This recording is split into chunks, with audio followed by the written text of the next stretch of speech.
عسلامة، مرحبا بكم. رجعنا إذا توا احنا كلنا في فصل الصيف، الناس كلها تحب على العصائر المنزلية اللي تكون فخية معناتها فرشكة وبنينة وميمتون خفيفة.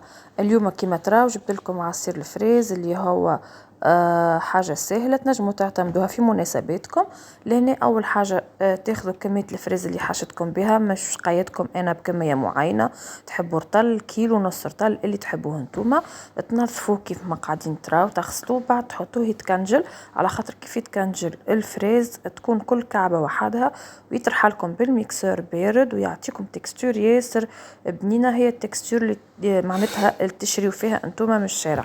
دونك لهنا خذيت الكعبات هذيكم بعد ما غسلتهم سقطرتهم كنجلتهم، حطيتهم في الميكسور نتاعي، حطيت عليهم كمية السكر اللي انتم تحبوها، عصرة قارص قدر مغرفة قارص، ونصف الكمية اللي باش تحطوها في البلندر فريز تعملوها ماء بارد.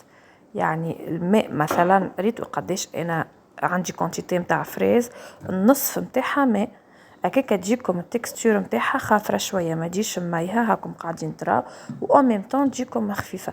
الحقيقه انا راهي جاتني عاقده، مي انا راني عملت خاطر مرتين، هذه الكميه الاولى والكميه الثانيه هي اللي قعدت كيف كيف حطيت ما غسلتش البلندر خاطر ديجا ريحيه فيه كميه نتاع فريز، دونك حطيت الكميه اللي قعدت الثانيه والنص نتاعها ماء مع كميه سكر كيف كيف عصره نتاع شويه قارص، وبعد رحيتهم وخلطت الكميه الكل مع بعضها.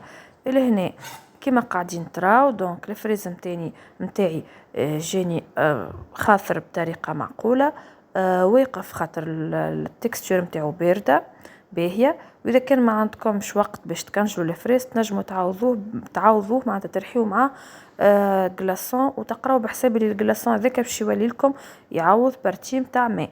دونك هذايا هو العصير متاعي، جربوه ان شاء الله ما تندموش، وصحة وبالشفاء في وصفة متاع عصير اخر ان شاء الله. سلام.